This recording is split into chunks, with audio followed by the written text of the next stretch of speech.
My name is Carol Hander. I'm Finance Director of Operations at L'Oreal. You're surrounded by new products, new product launches. You're asked for advice on strategy, on pricing, on things that I would never have even thought would fall in a finance remit.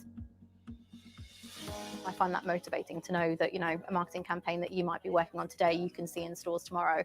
I may not fit the mold of a stereotypical accountant. My degree was in Latin American Studies, and I studied at Newcastle University, so predominantly focused on Spanish and Portuguese. I look after the operations side of the business, so everything from supply chain, logistics to property, health and safety, so it's quite a wide remit. It's a very exciting and very dynamic industry to be in. Every day is so different. You never know what you're going to get when you kind of get in the morning. Being a predominantly French brand, our head offices are in Paris. Been to Marrakesh on a conference, which was a great opportunity. The places that I've worked, I would never have thought of back when I started. So, working in a business like L'Oreal or even retail in my previous employer, there are opportunities that I just didn't think really existed or that I would myself be able to get into. So I thought if I got the ACA, actually it's internationally recognized. For me, it was a no-brainer. It was, at least if you have your ACA, it can take you anywhere. No one's ever going to say that it's not a lot to take on. It absolutely is. But I think once you can get through it, pass your exams and get that qualification under your belt, it can just open the doors to, to a million other opportunities.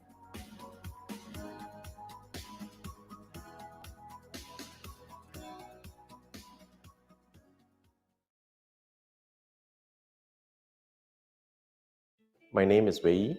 I am the Vice President of Finance with Resorts World Las Vegas.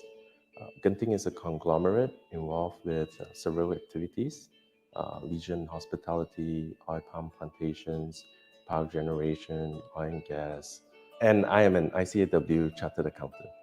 So I'm trained my education was as an engineer. When I came out to look for a job, I saw an ad with Results World, and they advertise the ACA program in such a way that it is more than just an accounting qualification. It's more like a business. It trains you from a business perspective as a business leader in the future. During that 6 years, I was rotated to various departments such as internal audit, financial reporting, corporate finance. And during each of this time, I worked with various bosses, which are all talented individuals. So it trains you in various things in terms of accounting, in terms of taxation, in terms of management, strategies, and in terms of financial. And having this wide body of knowledge, it helps you to come to a practical solution, which at the end of the day, and as an accountant, you're able to look at what's that impact to the bottom line, which I think it's something that's very appealing to the ACA program. If you believe in writing your own success story, then look no further than the ICAEW Chartered Accountant.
My name is Carol Hander. I'm Finance Director of Operations at L'Oreal. You're surrounded by new products, new product launches. You're asked for advice on strategy, on pricing, on things that I would never have even thought would fall in a finance remit. I find that motivating to know that, a marketing campaign that you might be working on today, you can see in stores tomorrow. I may not fit the mold of a stereotypical accountant. My degree was in Latin American Studies, and I studied at Newcastle University, so predominantly focused on Spanish and Portuguese. I look after the operations side of the business, so everything from supply chain, logistics to property, health and safety, so it's quite a wide remit. It's a very exciting and very dynamic industry to be in. Every day is so different. You never know what you're going to get when you kind of get in the morning. Being a predominantly French brand, our head offices are in Paris. Been to Marrakesh on a conference, which was a great opportunity. The places that I've worked, I would never have thought of back when I started. So, working in a business like L'Oreal or even retail in my previous employer, there are opportunities that I just didn't think really existed or that I would myself be able to get into. So I thought if I got the ACA, actually it's internationally recognised. For me, it was a no-brainer. It was, at least if you have your ACA, it can take you anywhere. No one's ever going to say that it's not a lot to take on. It absolutely is. But I think once you can get through it, pass your exams and get that qualification under your belt, it can just open the doors to, to a million other opportunities.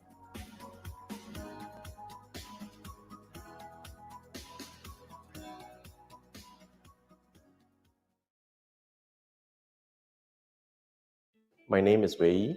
I am the Vice President of Finance with Resorts World Las Vegas. Genting is a conglomerate involved with several activities, leisure and hospitality, oil palm plantations, power generation, oil and gas, and I am an ICAEW Chartered Accountant. So I'm trained my education was as an engineer. When I came out to look for a job, I saw an ad with Results World, and they advertise the ACA program in such a way that it is more than just an accounting qualification. It's more like a business. It trains you from a business perspective as a business leader in the future. During that 6 years, I was rotated to various departments such as internal audit, financial reporting, corporate finance. And during each of this time, I worked with various bosses, which are all talented individuals. So it trains you in various things in terms of accounting, in terms of taxation, in terms of management, strategies, and in terms of financial. And having this wide body of knowledge, it helps you to come to a practical solution, which at the end of the day, and as an accountant, you're able to look at what's that impact to the bottom line, which I think it's something that's very appealing to the ACA program. If you believe in writing your own success story, then look no further than the ICAEW Chartered Accountant.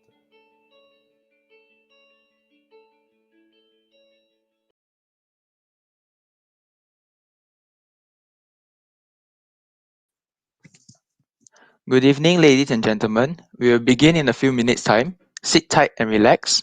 Before we officially kickstart the event, please feel free to join us on Vivox, where our speakers will be interacting with all of you throughout the whole session.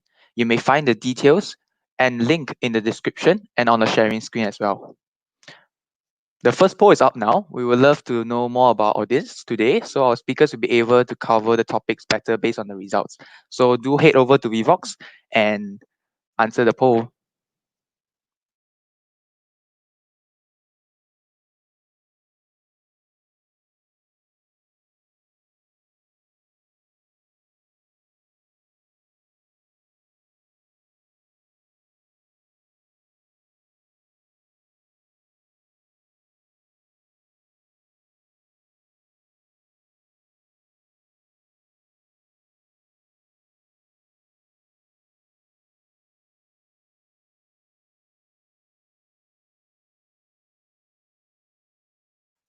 Okay, so it's 4 p.m. sharp, and we will begin the session. Welcome to the ICAEW ICMS engagement session, Team Career Agility, Tech and Business. My name is Ernest, and together with me is Winfrey. Hi, I'm Winfrey. And we will be your MCs for today. All right, to kickstart the session, I would like to first thank everyone for spending your Friday evening with us. We would also like to express our utmost sincere gratitude to ICAEW for collaborating with ICMS to deliver this event as a platform for us to learn more about the integration of technology and the business industry. So for those who are here with us for the first time, here's a brief introduction of ICMS. ICMS stands for the International Council of Malaysian Scholars and Associates. We are a non-profit professional network of talented and driven Malaysians committed to the development of Malaysian youths in three main areas: leadership capabilities, intellectual rigor, and career pathways, with our core values to empower leaders, realize ideas, and build networks. So our presence is well established in 6 regions, categorized under 5 main chapters, including Malaysia, United Kingdom, UK, Singapore, Hong Kong, and North America. We also collaborate with leading Malaysian firms and corporations in their respective industries, as well as non-profit organizations to consistently deliver events such as case competitions, workshops, and engagement sessions. So we are very honored to have you here with us today to learn and gain tremendous values from our line of speakers with the guidance of ICAEW. Before moving on to our next agenda, we will first like to introduce our line of speakers for today.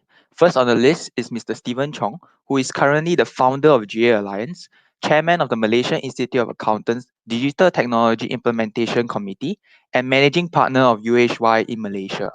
Together with him is Albert Kok. With his past experience in fintech, fund management, and strategy consulting, he is currently the deputy country manager at Stashaway, Malaysia. Both Stephen and Albert will be covering the first panel session for today. As for our second panel session, we have Mr. Ling the Senior Manager of Marketing and Student Recruitment at ICAEW. With him, with a background in information system, he used to have experience working both as a software programmer and academician. So without further ado, I would like to invite Ming to deliver his opening remark.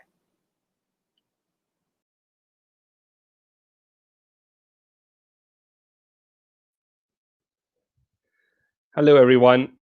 Hi, a very good afternoon to everyone that's here today. All right. Again, just like what Winfrey and Ernest has just mentioned, thank you very much for joining us this evening at this session where we collaborate with ICMS to do the Tech and Business Career Agility Program. All right. So a very warm welcome to everyone that is joining us today. So the ICAEW, or the Institute of Chartered Accountants in England and Wales, is one of the oldest professional body in the world, having received our Royal Charter way back in 1880. All right. So just like ICMS ethos of building networks, empowering leaders, and realizing ideas, all right, ICAEW's ethos is actually building a world of strong economies. And we do so with collaboration. We do so with empowerment, all right, empowering our members, especially chartered accountants who do a lot of business and finance work, all right, and to build better economies in every country and everywhere where they are. Today, we have ICAEW members, currently 154,000 of them in various countries around the world, countries like, for example, Malaysia, Singapore, all the way in Vietnam and Indonesia, right? And also members in Hong Kong, China, as well as in Europe, and of course in UK. All right. Together, our chartered accountants work to make sure that we build strong economies in wherever countries that we are in, and we provide opportunities for students like you to become chartered accountants. All right. We curate events like this, for example, with our partners like ICMS, to provide information and opportunities for students to train as chartered accountants. And in today's session, it is very interesting because it touches on the topic of business and technology.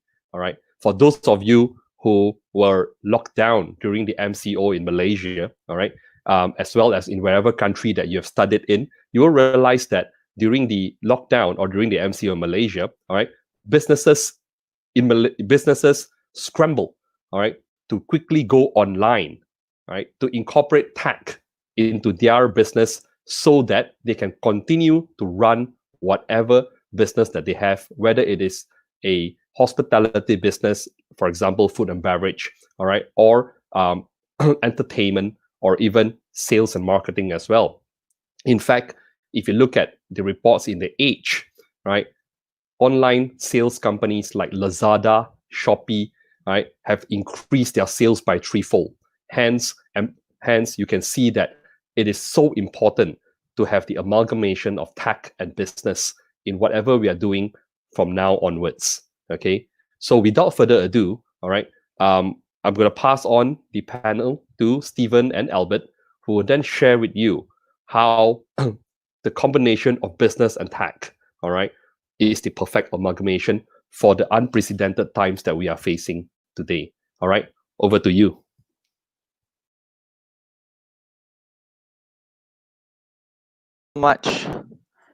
Thank you so much, Ming for his opening remark. All right, so let's now hop into one of our most exciting sessions for today, which is the sharing session by Steven and Albert on the topic of FinTech Insights. So before we begin, just a quick reminder to check Vvox, as we will be posting up a few polls and questions very soon. Also, feel free to lay off any of your questions at the chat box session in Vvox, so that we can accommodate as many as possible during the Q&A session later on. So without further ado, let's have Steven and Albert.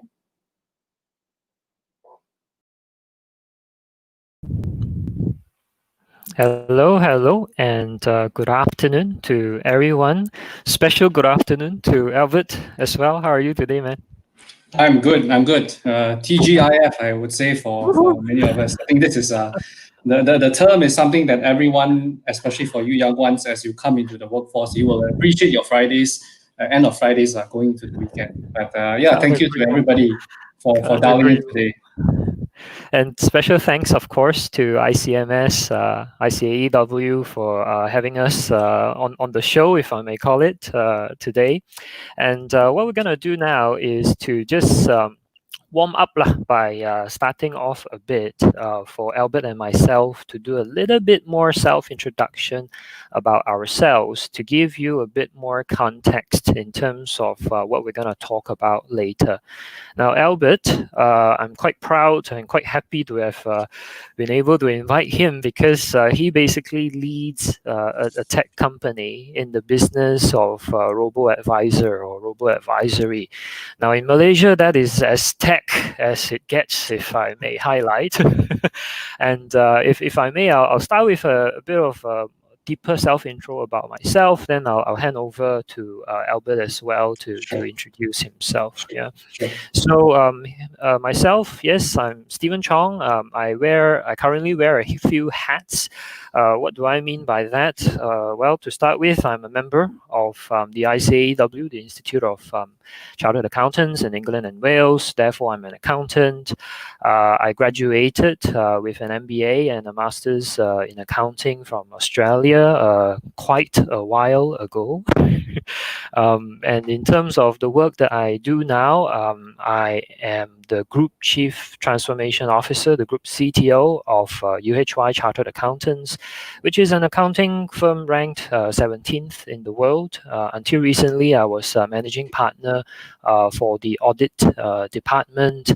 I'm also the Chair of MIA's Digital Technology Implementation Committee.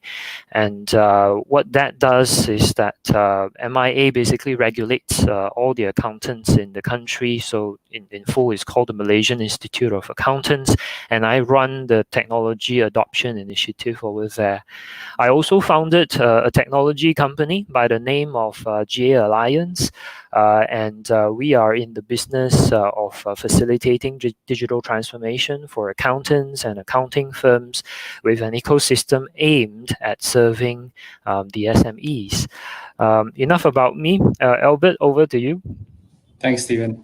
I would like to say, not too long ago, I graduated from the London School of Economics. I won't say how long ago, but not too long ago. I did my bachelor's in mathematics and economics then, so came from that background. And eventually I went into kind of my first job, which was consulting, strategy consulting, and then I went into investments. That's where I really kind of built up my core expertise, you would say. in looking at companies, analyzing how to invest into them, what red flags to see, to find out. And right now, I find myself in Stashaway itself, which I would say, yes, it's as a robo-advisor, it's probably maybe as fintechy as it gets in Malaysia. But for those of you who aren't aware of what Stashaway is, I would simplify it by just saying, we are a digital fund manager, where the aim is just really to help you grow your wealth for the long term. And really, that's it at its core. Cool. And let's jump over to the poll and have a look at who we have with us in the audience as well. Now, everyone, whether you are watching this on Facebook or on YouTube Live, we are actually on Vvox for the Q&A and the poll. Yeah, so just hop over to Vvox, that's vevox.com, and punch in the meeting ID of 192643517. I think the organizers will show the code later as well. But again, it's 192643517. That's the meeting ID for Vvox. Now, just having a look at what we have on screen now, wow, we have a majority of business, accountancy, finance, and economics students, or people with that background with us today. We're still at the beginning of the session, so I'm sure more will join, and we might get a few more from the sciences as well. For those of you who are from the engineering and the actuarial studies and the sciences background, welcome. What we're going to attempt to do today is to try and convince you to have a look at finance and accounting as well as a potential pivot to your career. Now, without further ado, let's go on a little bit more into the next segment, which is pretty much still introductory in nature. But if I could encourage everyone to join us for the next poll as well. Yeah, so what we have on screen, this is the first poll that we would like you to join us to complete. The next one is one on AI, one on artificial intelligence. So remember, today we're talking about tech and business. So what we're going to cover towards the middle of the segment later is to deep dive into a bit of tech for you guys as well, especially to give you a glimpse of the inner workings of how tech happens in Albert's company, how tech happens in my company as well. But before that, we need you to do homework. You need to come to Vvox and fill up the poll and let us what you think or what you perceive about AI. Now, without further ado, let's, as promised, go into the next segment. And what we're going to cover next is this notion of technical know-how and how that is important in the lead up towards a tech leadership position. Yeah, so Albert leads his tech company. I have a leadership role in my tech setup as well. But we're going to start off by talking about technical know-how. Okay, so let's go over to Albert. Okay, put him on the spot here, and get Albert to comment a little. Now we were just looking at the poll, so we have an array or variety of background as well. So we don't only have the accounting or the finance kids here in the audience. We actually have audience from the sciences as well. And yourself, you come from a mathematics background as well. So I remember from our earlier discussions that you mentioned that you took an unconventional path as well in the lead up towards what you do now in Stashaway. So tell us more about that, especially on this journey of establishing technical know-how to one that now requires you to lead a robo-advisory firm. Over to you. Sure. Thanks, Steven. Yeah, like Steven, you mentioned, I think the path that I have that lies kind of behind me is, it's very unconventional. I've done kind of different things, and if I kind of just start at where I kind of did my degree, which was in the London School of Economics itself, so that's where I did mathematics and economics. And it's a good grounding process for kind of establishing that thinking that's needed for everyone, especially in the early stages of their career when they just come into to working. It's that mindset that kind of helps you think and process different challenges. How do you overcome certain problems which will come up for sure in any job that you have? So when my first job, which was actually in Accenture Singapore itself, I was a strategy consultant there. Very, very kind of eye-opening experience, especially someone who's just fresh out of uni. You're very green, very limited knowledge. Just go there, turn up to work, and just try to absorb as much as I can, and really, really learn and also make mistakes. I think that's very important. You learn, but it's also important to make mistakes and learn from them. The key things as a strategy consultant, I would say, like the technical part. For me, a lot of it, a lot of the things that I picked up was actually how to use an Excel, how do you use PowerPoint, right? These are actually very core skills, at least for a consultant, and it has helped me all along the way. In addition to that, you have all the soft skills that you can learn and pick up as a consultant when dealing with people, because there's a lot of stakeholder management. Like in projects I did, which were like post-merger integrations, two companies coming together, you have two sets of people from different cultures trying to merge into one. So it's all about how do you learn and try to get two sides to be happy and work together. So that's on the soft side of things. The technical side of things, it's specific, dependent on the project that I had. I'm sure all of you, depending on which kind of your first job that you go into, you will have to start off by learning the technical know-how. So that's very important. The second stage for me was really when I went into, I pivoted away from strategy consulting and went into investments. That was when I kind of started out as an investment analyst with Affin Asset Management. It's one of the top three largest fund managers in Malaysia. So very different in the sense that I never had any investment experience. I did one module of finance in the university.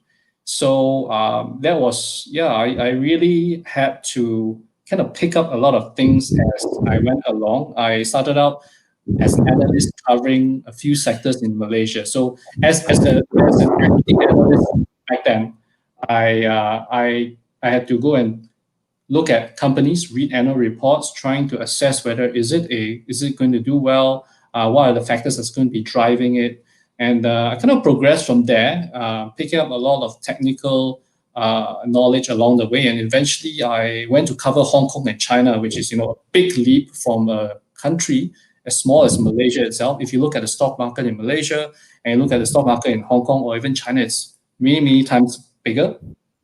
And what I also did for myself to try to improve my technical knowledge is I completed my CFA. So I'm a CFA charter holder during my period with Affin Asset Management. That's where it really helped me to understand not only the technical part, but you also learn a little bit about behavioral analysis, which is something interesting and very pertinent when you invest, be it other people's money or your own money in the market. So that's kind of very, very interesting. Many, many things that I kind of picked up along the way.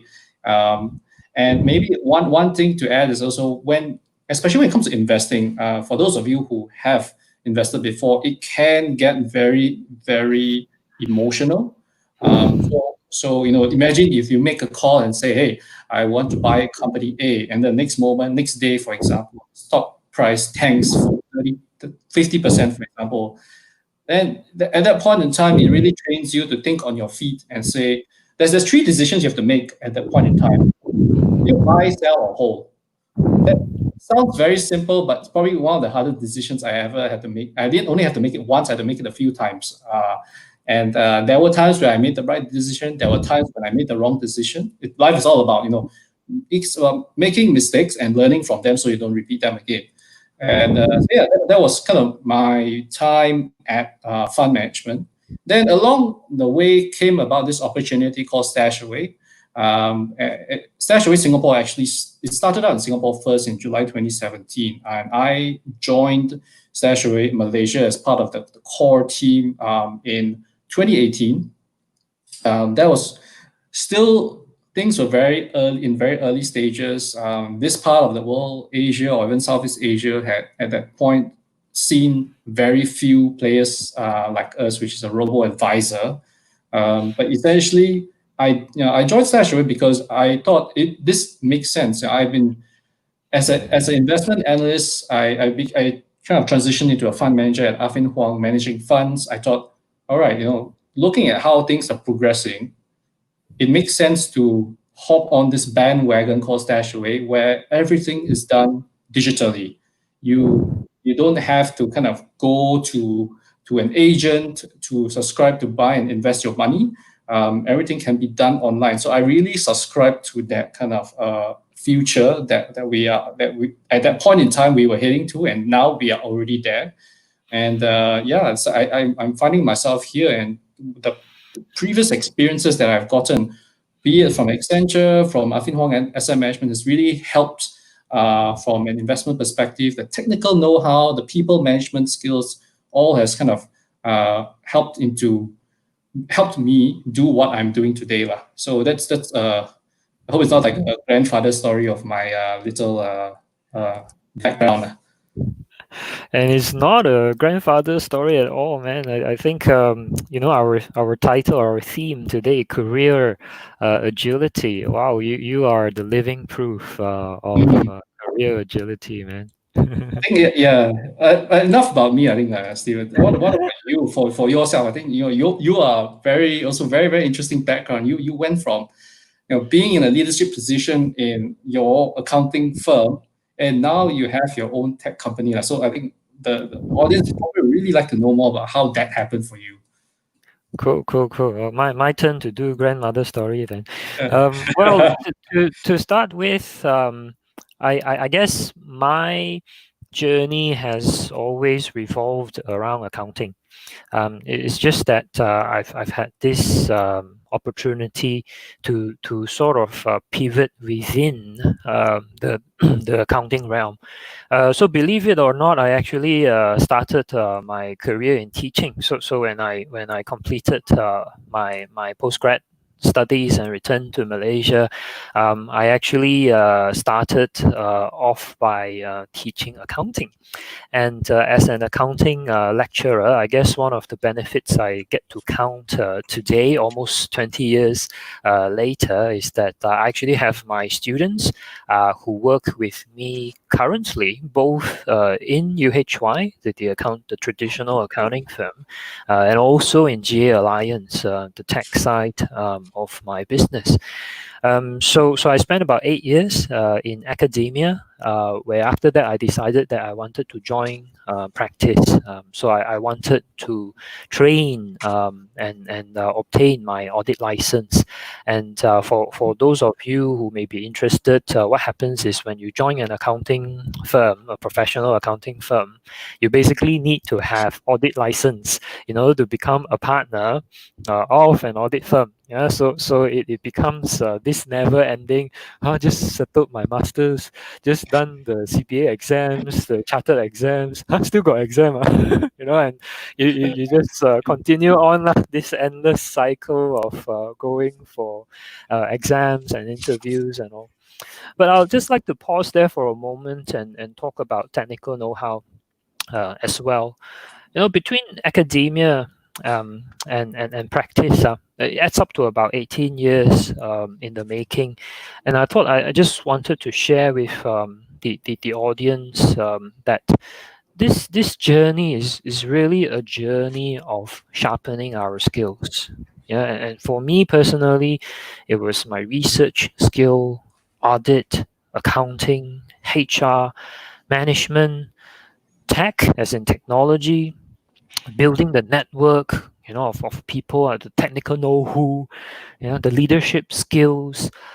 And mind you, there is as much of an element of design as much as it is about luck as well. In this whole journey.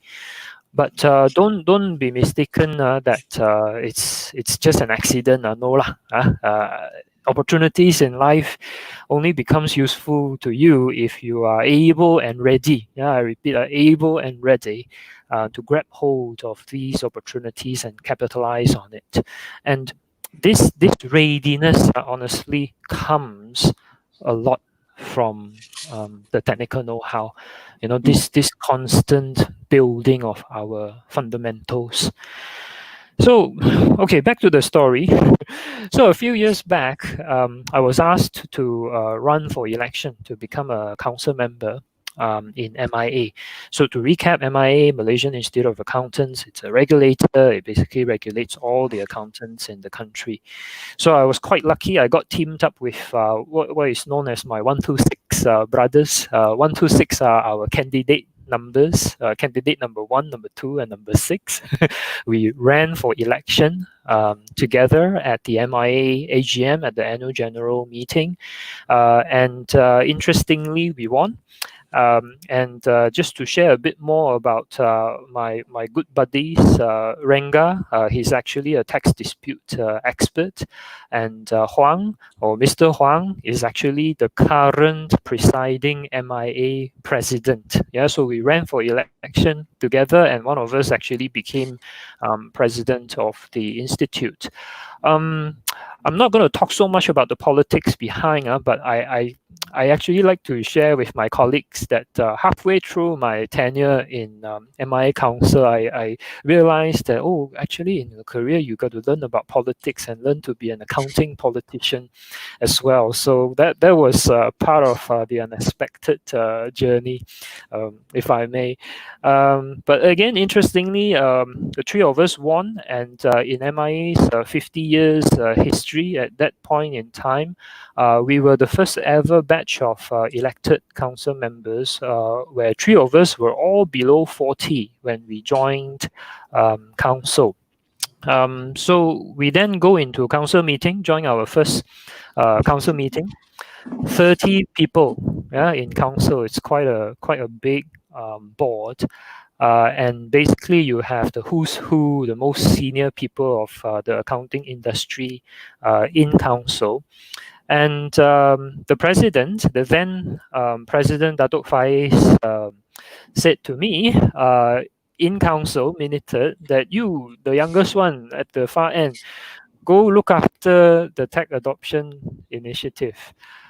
So, nothing was planned. Okay, so I was just talking about accident, but nothing was planned. But basically, I got started in this initiative to basically push and lead technology adoption amongst accountants in the country about 4 years plus ago. From that council meeting. So that's how I became the founding chair of the MIA's Digital Economy Task Force, which later became the Digital Technology Implementation Committee, and then got into this ecosystem of accounting technology and digital transformation. So along that journey, I also decided, this is just about 1 year plus ago, that I wanted to set up a private initiative as well. To help tackle the underlying transformational challenges that we have in my industry, in traditional professional accounting firm realm. There's a lot of work to be done there in terms of modernizing it. And at the same time, there are a lot of SMEs out there. They are actually underserved when it comes to access to professional accounting or accounting and finance services. So fast forward to year 2020, right before the MCO, my team actually just came back from Silicon Valley from an all-expense paid trip by Petronas. Thank you very much, because we won top 3 to the Petronas Future Tech program. And so the team was given an immersion program in San Francisco, in Silicon Valley, for 2 weeks to go and rub shoulders with Twitter CEO and visit the valley and so on.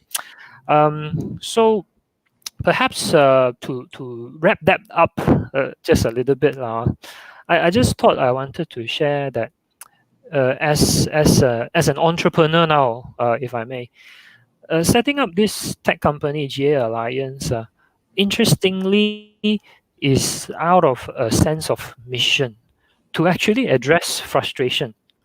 Remember, I spent quite a few years in accounting, and actually, after going through all the technical know-how and the politics and moving up the bureaucracy and so on, I actually set this private initiative up out of this need I see to help my industry solve typical frustrations that all of us typical accountants face. Yeah? At the same time, it is therefore, if I can say so, my hope that I get to, via my tech company, do a little bit of good, make the accounting world a little bit better as well. Dare not say change the world, but hopefully a little bit better. I just wanted to share that perspective with the audience as well. So let's move on now. We have a poll that we want to look at soon. So I just want to remind everyone again, we have a poll that we need you to answer about AI in Vivox. Okay. Again, the Vivox meeting ID is 192643517. And just to highlight as well, I would like to encourage you to ask questions. So inside Vivox, there is also a Q&A column. Okay, go to the Q&A column, post questions there that you would like to ask Albert or myself or both of us. We have a Q&A session towards the last 15 minutes of the session or of our panel discussion later, and we'll try and answer as many questions as we can. If you don't have a question for us, no worries, pop over to Revox, vote. There's this like button at the side of the question where you can vote for the questions that you want us to answer as well. Okay, so again, that is at Revox. For those of you in Facebook and in YouTube Live, you can also ask questions or pose questions to us via the live comments. Again, what the organizers will do is they'll actually help post the questions over to Revox as well, so that Albert and myself can see it. But you need to come over to Revox to vote, okay? So that we try and answer the questions with the highest votes if we can.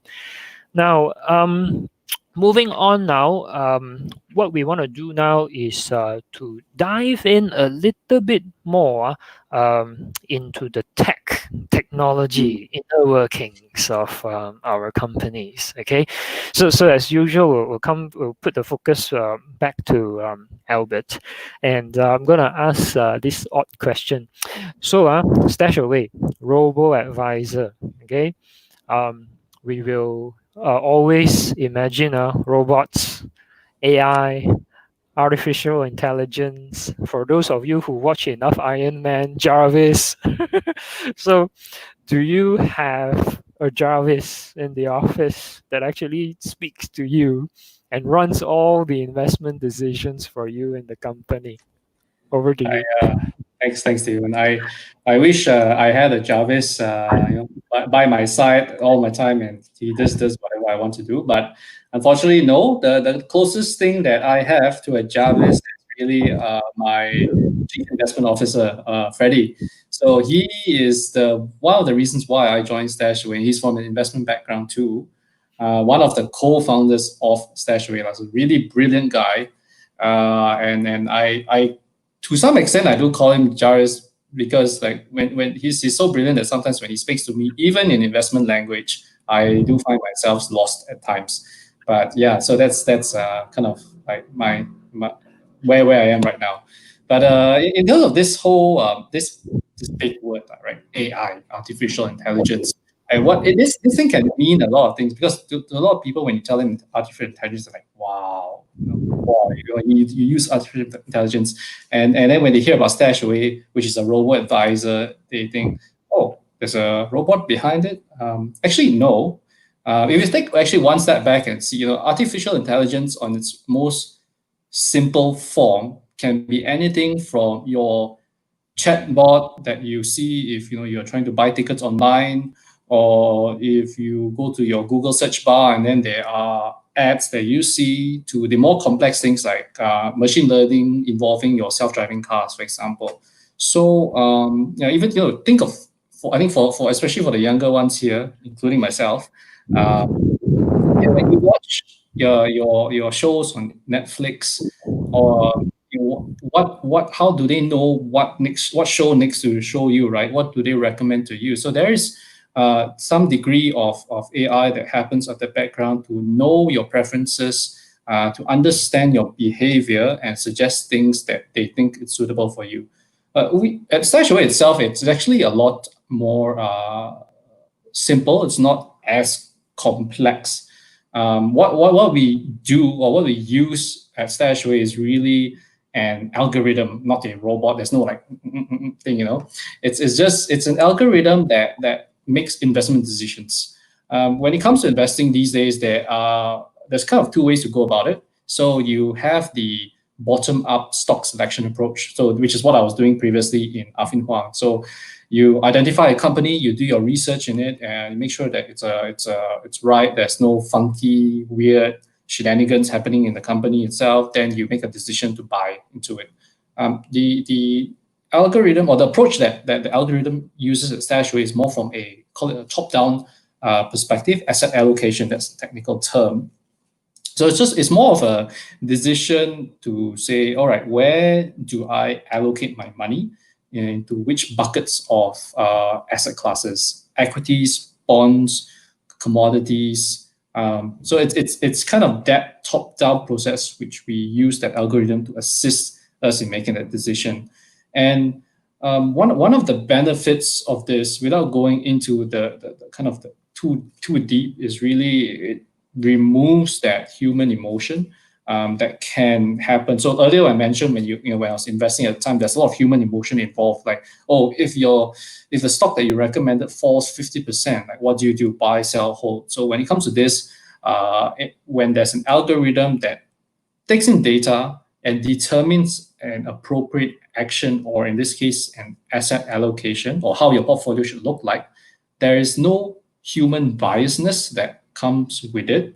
And that's really one of the benefits that we have with using an algorithm. Because looking back, if for those of you who have been invested in the market, especially if you were investing in March this year when really markets took a nosedive, that human emotion could come in and make you sell. So the simple approach, or the kind of the saying for investing is buy low, sell high, right?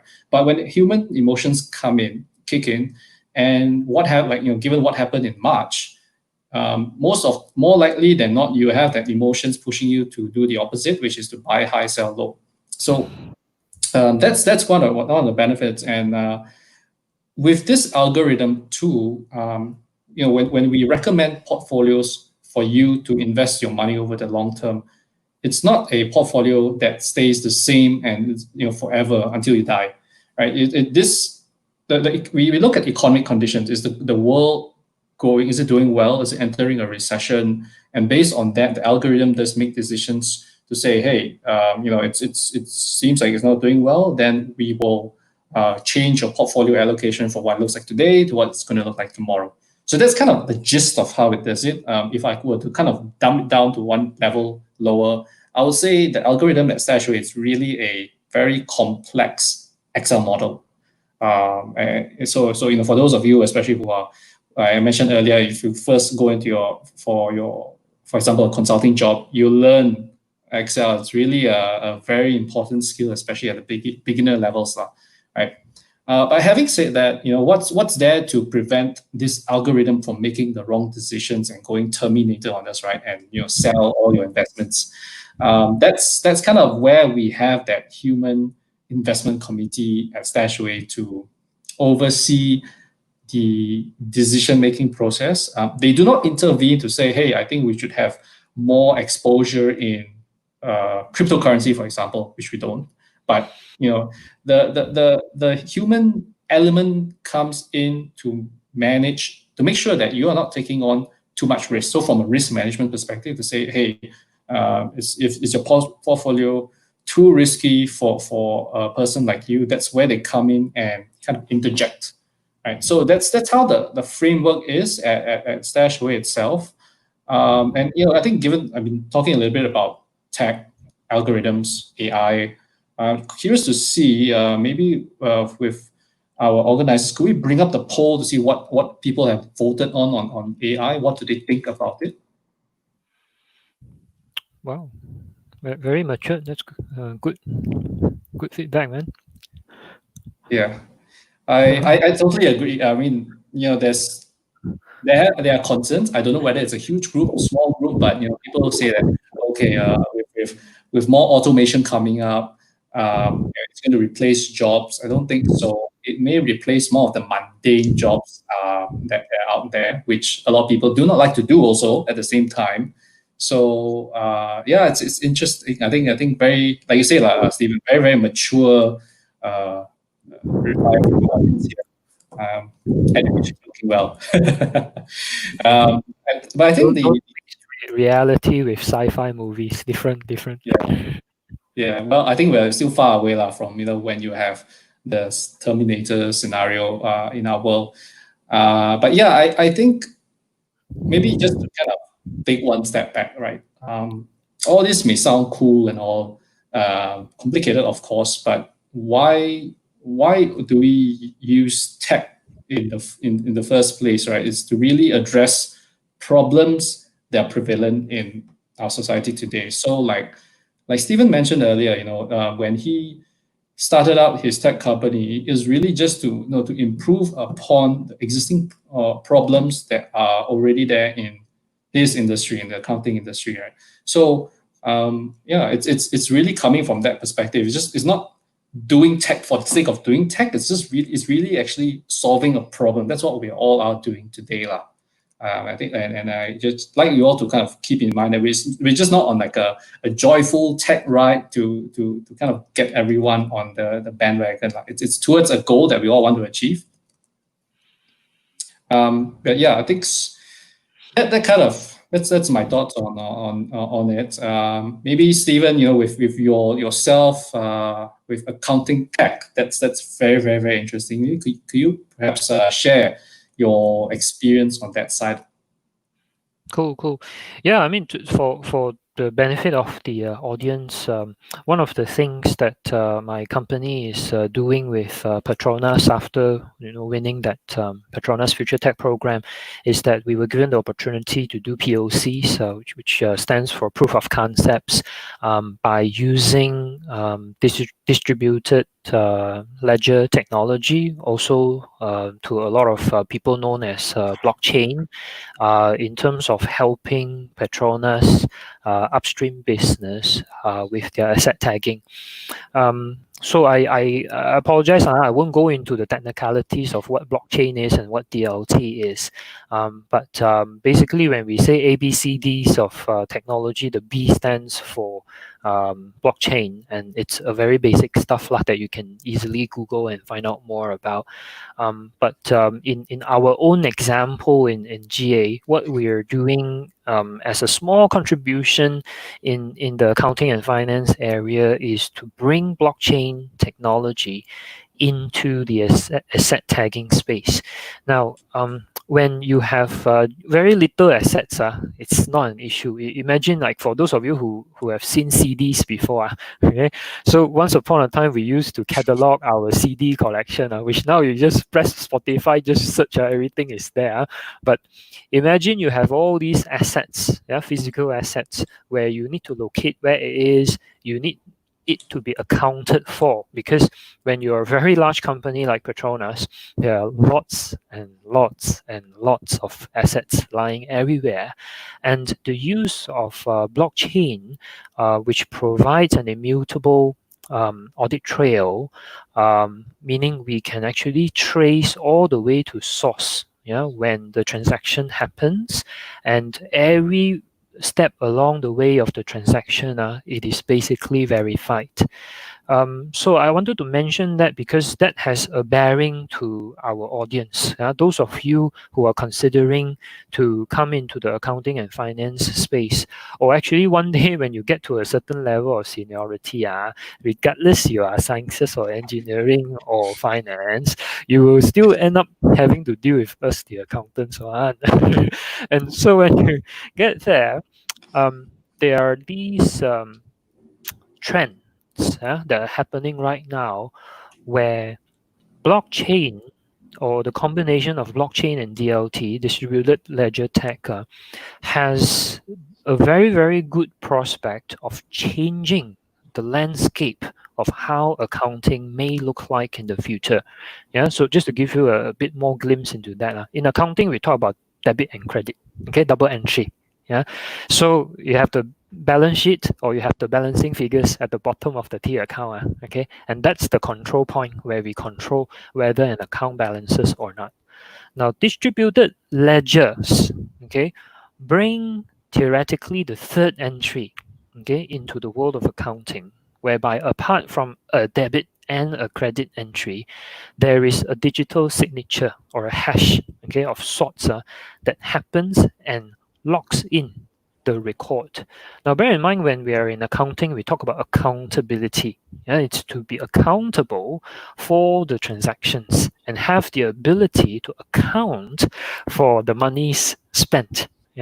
So when a technology like blockchain and DLT comes into the picture, noting if and only if it were widely adopted and widely used. If it's just Albert and myself between ourselves blockchaining each other, that's not much happening there. But if we have entire industries and countries or industries coming on board, to use blockchain, ladies and gentlemen, you may be looking at a very, very different accounting world in the very short future. And I just wanted to highlight that to our audience today. This relates to you as well in terms of your career plans.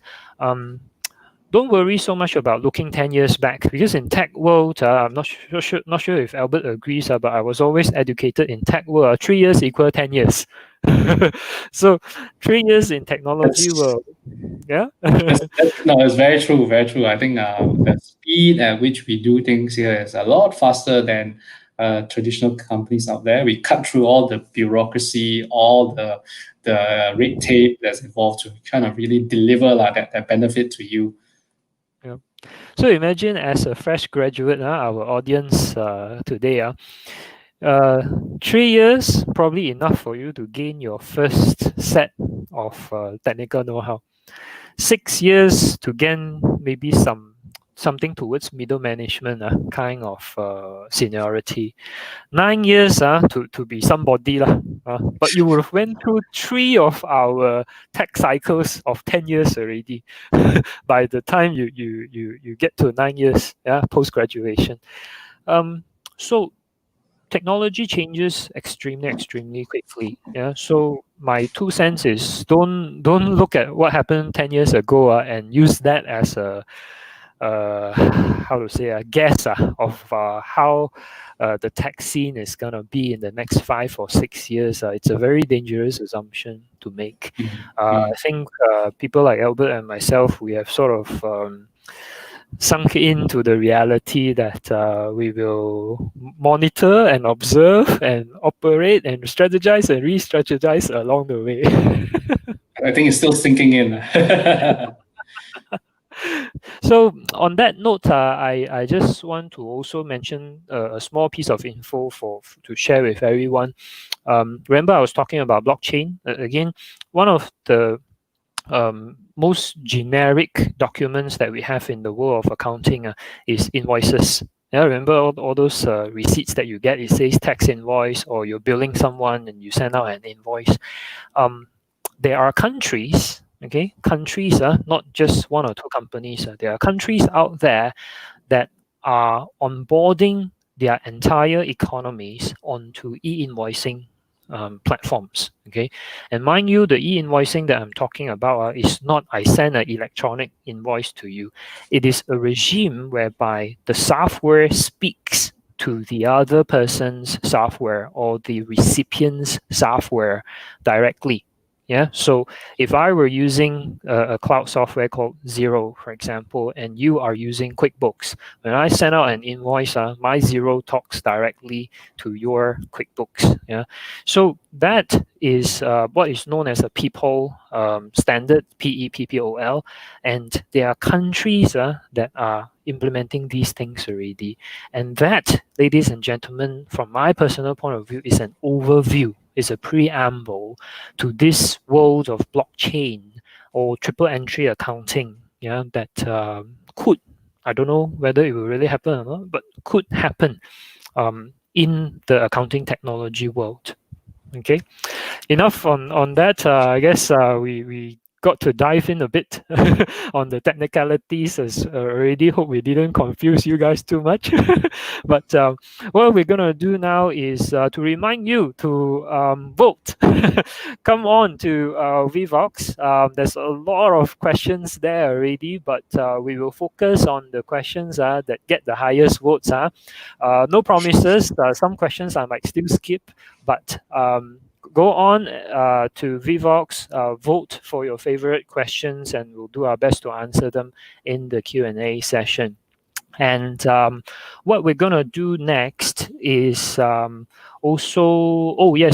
you to join us for the next poll as well. Okay, so what we would like to know from you in the coming poll is also a bit of feedback from you, the audience, yeah, in terms of your upcoming plans, because what we're going to cover next is this combination of technology, finance, business acumen.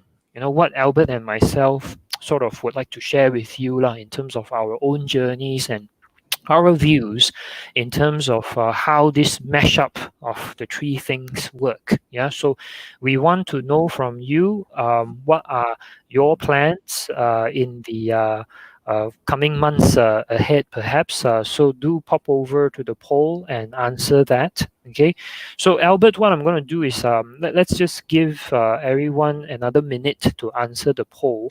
Sure. And that's right. Before we pull up the poll, I'll just throw my question at you first, if I may. Then we'll have a look at the poll, and we'll flow in to your comments Sure. on this question. Yeah. Sure. So, good old days, when you and I just graduated, and I'm sure we all remember the days when we got our first job, first full-time job. 9 to 5 at least but you want to show that you're hardworking, probably you're going to be the last to go home from the office, or at least that's my industry. Get our hands dirty on every opportunity that comes along that lets us to learn. So before we wrap up all this discussion and jump into Q&A later, I hope the two of us, if we could discuss a bit about this mashup of technology, finance, business acumen, which is pretty much the theme of what we're talking about today. So I hope you can share with us some wisdom around your formula of juggling technical know-how and the complexities of running a tech business. Yeah. So just right before that, Yik-Hao, organizers, can we just pull up the poll and just get a feel of what our audience are saying in terms of their upcoming plans? Very interesting. So some have already secured internships, some are doing online certifications. We have a good majority who are participating in webinars to upskill. Fantastic. That's great. We also have those who don't know what to do yet. So Albert, all yours. Let's give them some wisdom.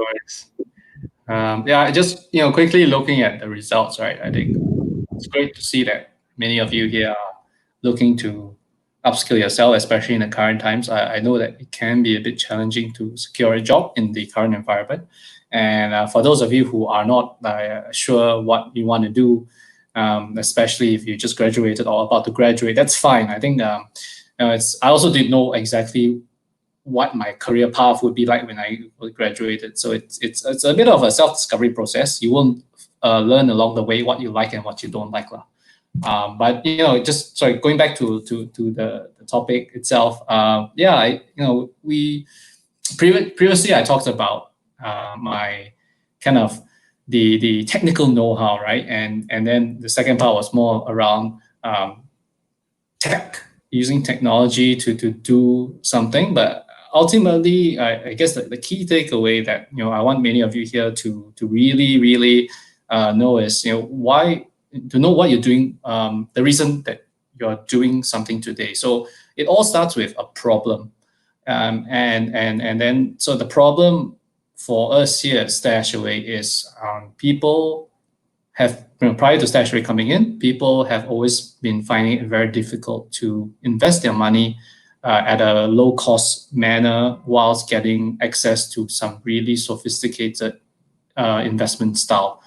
That's kind of like the problem statement we had, and what enabled us to really address this problem is the investment know-how and the tech part. So what I mean by that is, I talked about our algorithm earlier.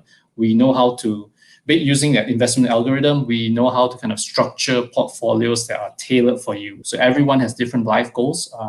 For example, you want to buy a house, you want to buy a car, or you want to retire in 20, 30 years time.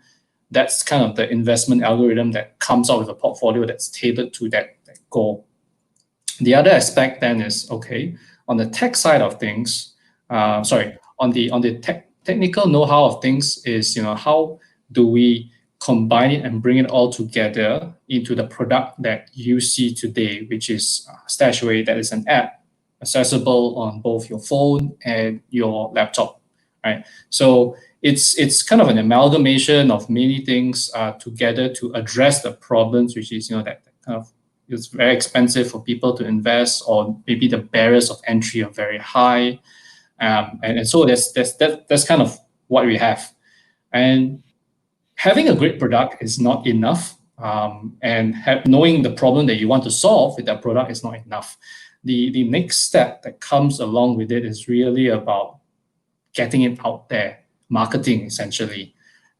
So for us at Stashaway is really, we market Stashaway.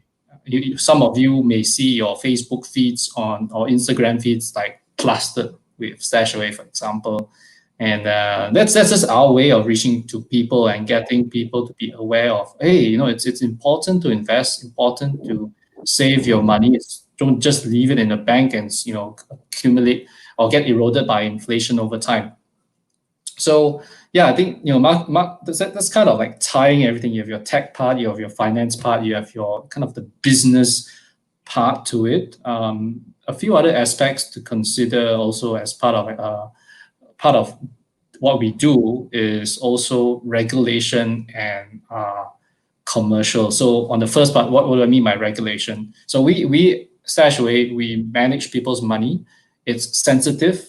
So it's a highly regulated industry. It's, for those of you who have been around long enough in Malaysia, know that you read about scams, people investing in quick, getting rich quick schemes in Malaysia, and then they suddenly lose all their money. So we operate in a very highly regulated industry where I would say, like, sometimes we are audited to death on a monthly basis because we have to submit a lot of information to the regulators. And so when we started out in Singapore, then subsequently Malaysia we have a license in both countries itself. So that's on the first part. And on the second part, commercial is, yes, you have your product, you have your problem that you want to solve, you have pushed it out there, but if you are burning money just to do a good job or do a good deed to help society, you're not going to last, right? Because what's a business without its revenue? So that's where the commercials come in. And it's really looking at how much is enough for you to sustain your business, meaning earn enough revenue so that you can continuously deliver value to people. In this case, providing access for people to invest their money in a very low cost manner, but also sophisticated at the same time.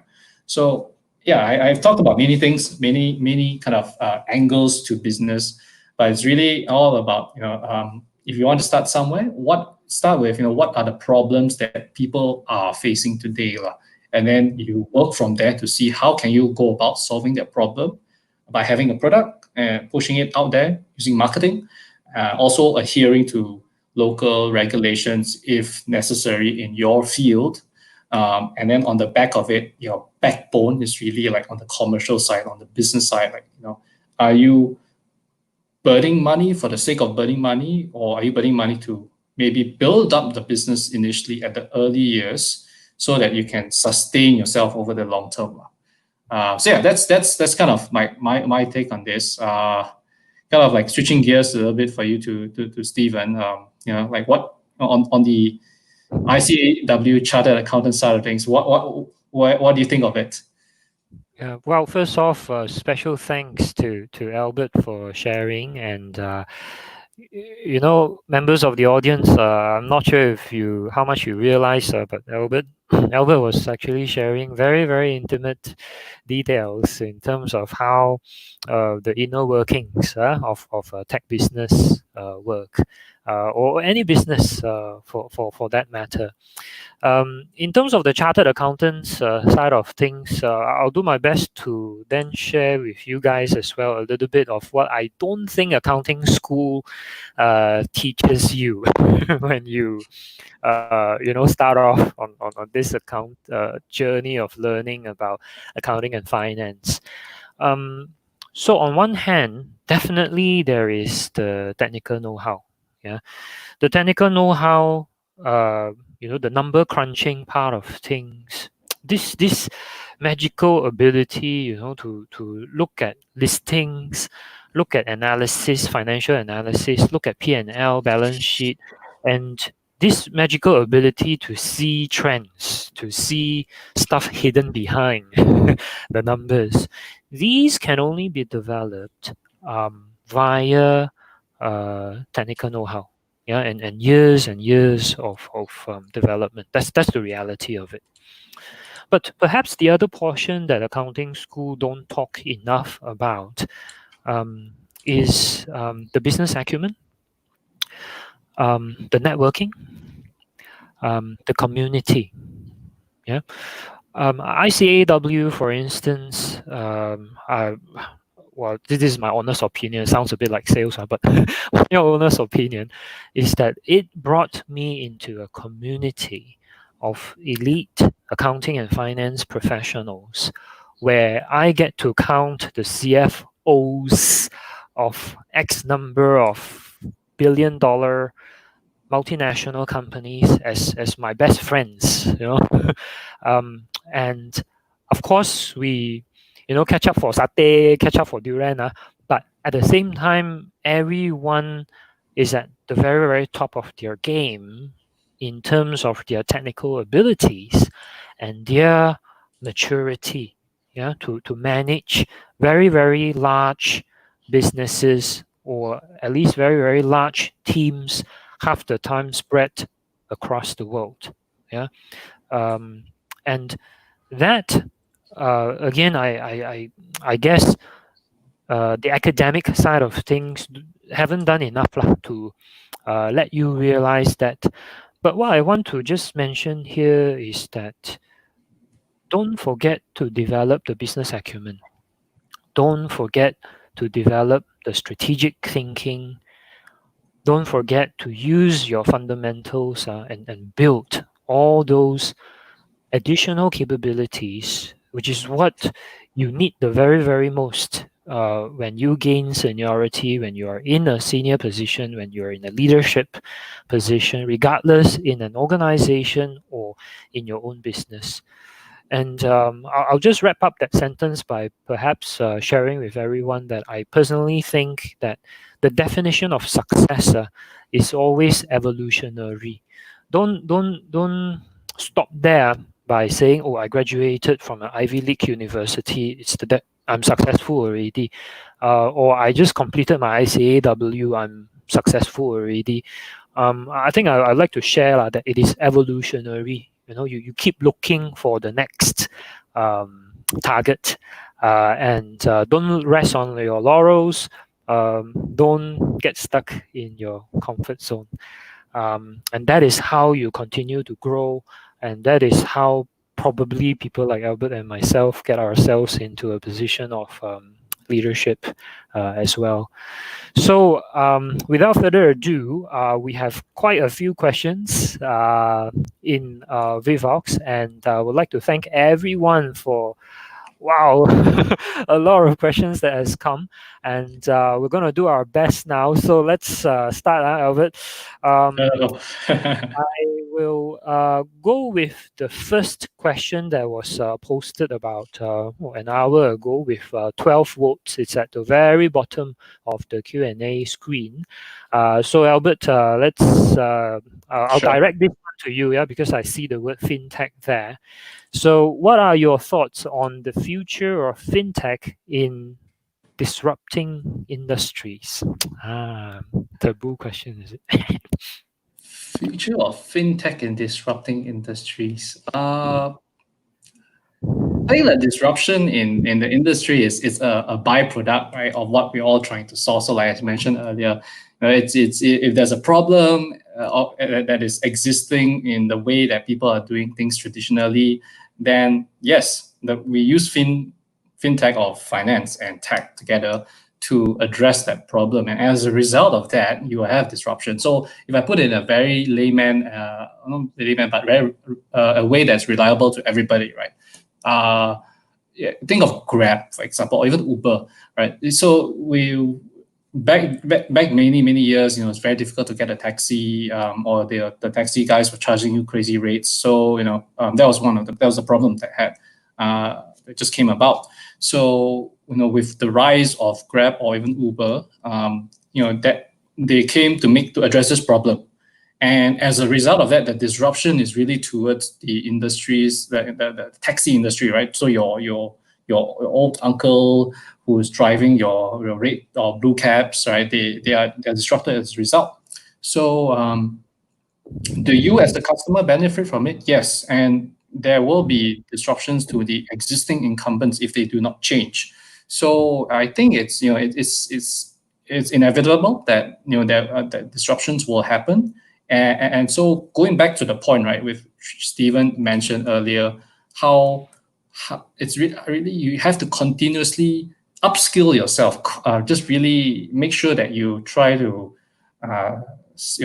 to envision where things are going to be in the future and have yourself be prepared for that. Don't just sit on, be happy, be content with what you have at the moment. Continuously try to improve and get yourself ready for what's about to come. Or you can be the one being in the driver's seat and make that change happen too. So either way, up to you how you want to go about it. Cool.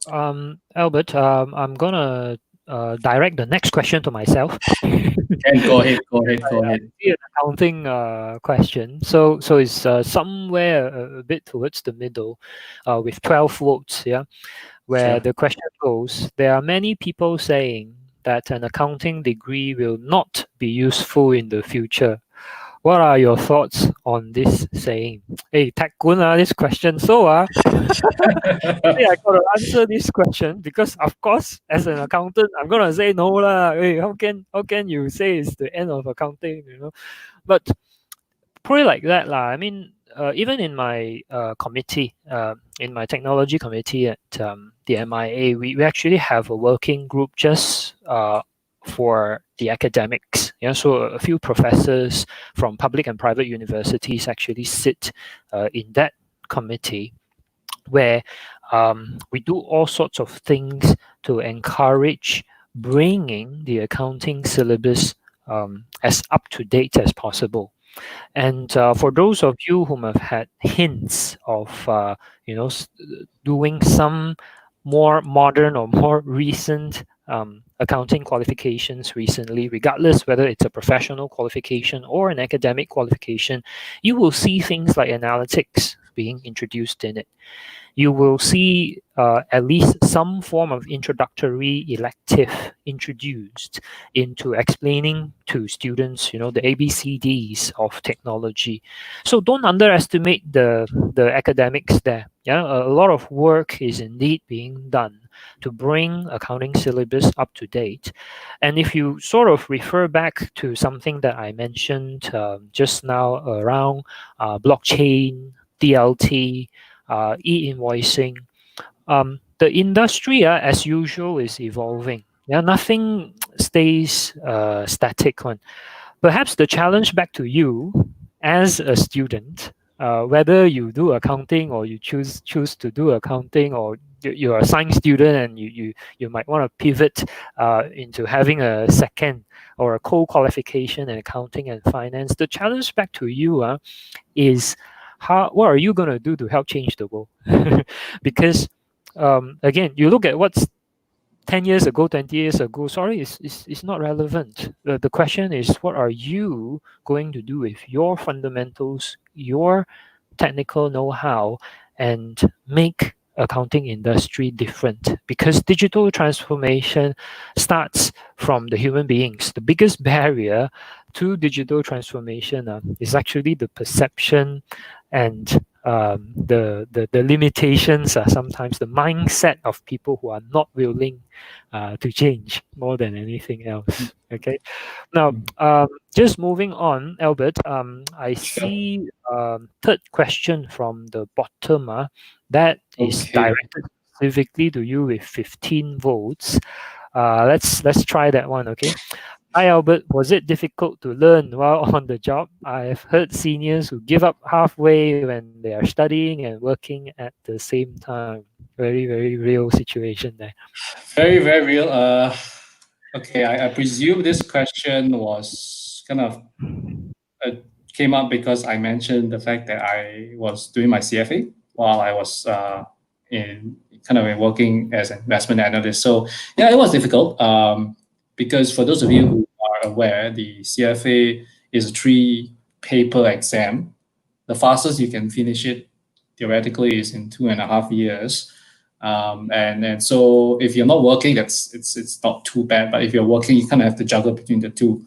But you first have to ask yourself, you want to do a CFA, why you want to do it? That's the first thing. And if you do decide to do it, be prepared for the amount of hours that you have to put in, especially if you have to juggle with your existing job at the time.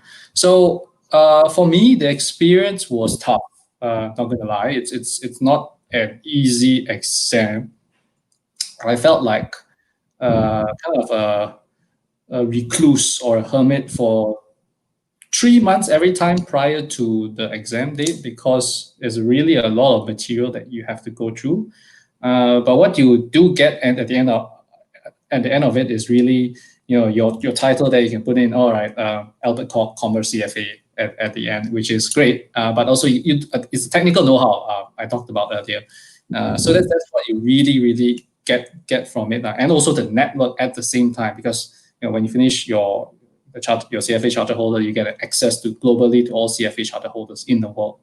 But yeah, it's difficult. So it's really a lot of discipline that you have to instill in for yourself to make sure you complete it. Because I know people who did level 1, and then when it comes to level 2, found it too tough, or even failed level 2 and decided not to pursue it further. So my big advice, especially for those who have made it past level 2, is just finish it. You have invested too much time in it to give up on it. So that's kind of like my perspective. But yeah, I think a lot of questions relating to fintech on me, but I'll try to tai chi towards Steven for your side. I think what's interesting is somewhere middle on the question, there's this question of 10 upvotes, which is, do you think the coexistence of the traditional offline business and a fintech online business is possible? So I think this is very relevant for you, Steven, given that you kind of double hats in both of these things. Thank you. Indeed. I have this tagline that I use in my email signatures that says delivering collaborative intelligence. The term collaborative intelligence, I learned it from Harvard Business Review. It was a cover article from a few years back. But collaborative intelligence basically talks about this combination of human ingenuity, the power of human beings, and combining it with tech. So it's always about integrating these capabilities.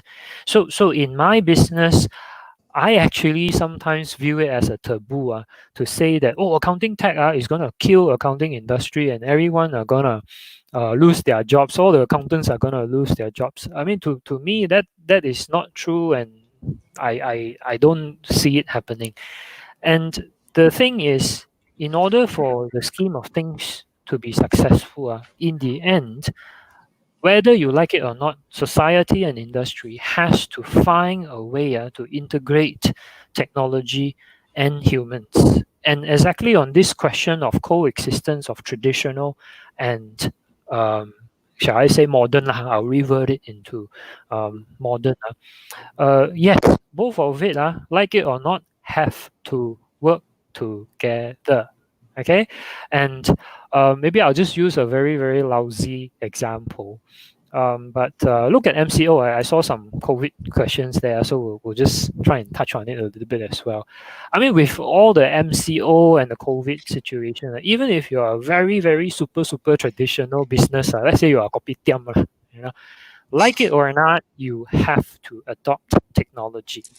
And when you're over at the tech side of things, if your kopi all no nice, or your Hainan tea dara bagus, also cannot sell, come on, So like it or not, both have to find ways to coexist. So perhaps I will point out that it is the mindset that both modern and traditional businesses just have to recognize that success is evolutionary.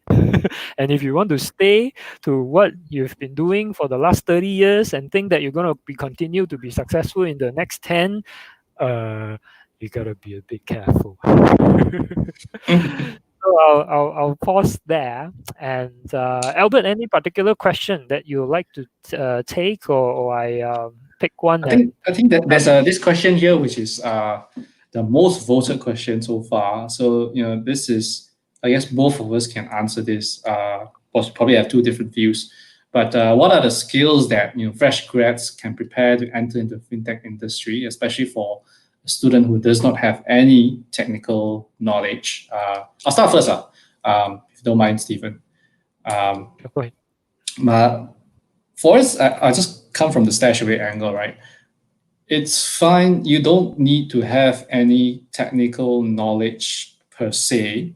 What we do really look for is just someone that has the drive, the enthusiasm to learn, and that's really, at least for me, and I would presume most of my colleagues who play a role in that kind of hiring role, is as long as you are able to demonstrate ability to learn from your mistakes, and also continuously trying to improve yourself, and not just be happy and content with what you're doing, but go the extra mile and take the initiative to do something that is not required within your job scope. If you're able to demonstrate at least something like that, that's actually someone that we really would appreciate and highly value. You'll be surprised how many young people there are in Stashaway. I am actually the But I'm above average. If you take out like the senior, the founders of Stashaway, I'm above average in terms of age compared to the team in both Malaysia and Singapore. We really give a lot of responsibility as long as you're able to demonstrate that you can take up that responsibility in Stashaway. So I mean that's for me, but for yourself, Steven, like what do you think are the skills needed for your side of things? I'll still come back to saying I want to be greedy, and I actually learned this from my mentor as well. You know, when deciding to run a business, do you work on the production first or you work on the marketing first? My boss always say both also do.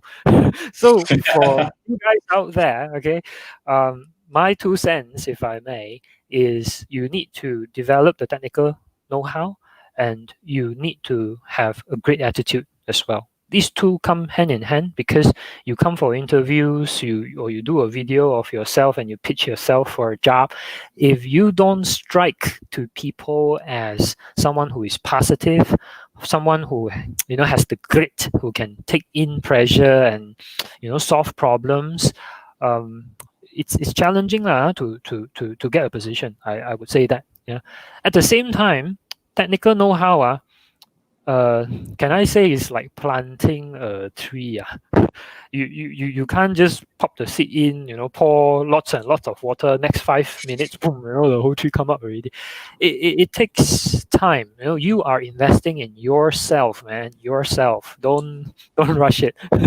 And that fundamental is something that you have to have because when you are in a leadership position, people don't ask you the 20, 30 years of training that you've had to get to where you are today. People don't ask. People only ask when you're on stage or why are you so successful one, but a lot of work behind one, Dilo, and I'll pause there. But Albert, we don't have time already. We went a bit over time. Apologies to the organizers. Thank you very much for everyone's question. But Albert, anything on a wrapping up or a closing remark that you'd like to share with everyone before we hand back to Ernest and Winfrey? I think for me, the kind of the takeaway or the advice for you all who's very, very young is I think there's still a very long road ahead for all of you there. It's fine if you don't know what you want to do in terms of your job, but keep an open mind. You like Steven mentioned, the saying I would like to use is when a new opportunity comes in, just be ready, be prepared for it to jump on board. But obviously weigh your options are right, the pros and cons behind it. And just something more on the personal side of things. You all are still young, so it's important to kind of save and invest your money. You don't have much at this point in time. You're still very, very, your earning power is very low at the moment, but that's fine. We all have to start somewhere, right? But don't just put my money in FD and stuff. That's not enough. If you want, from a financial goals perspective, it's important to make sure you continuously invest your money. So yeah, that's kind of the wrap up from me. Steven, for yourself? Yeah, I want to share this word, if I may. Reinvent. Do not worry. Do not limit yourself into the cycle of reinventing yourself. And in my ICAEW journey, I was given opportunity to meet a lot of mentors. And the mentor who said this was the person who set up Standard & Poor's for Asia. And he shared his journey, just like today, in a different setting. And he was talking about how he kept reinventing himself in terms of his career, in different segments of his career. Of course, he's a very senior gentleman today. So, exactly on the theme of career agility, if I may just leave that with everyone. Don't forget about reinventing oneself as well. On that note, thank you so much, Albert. Thank you. Thanks, Steven. Everyone. Thank you. If we could hand back to Ernest and Winfrey. Thank you very much. Thank you.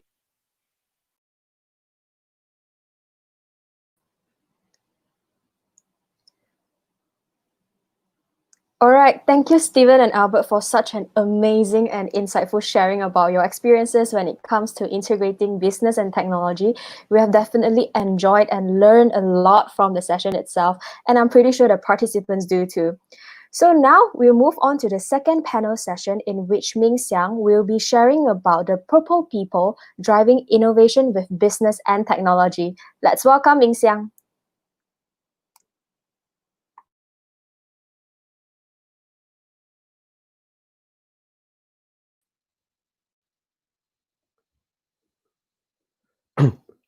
Hello, everyone, again. All right, welcome back.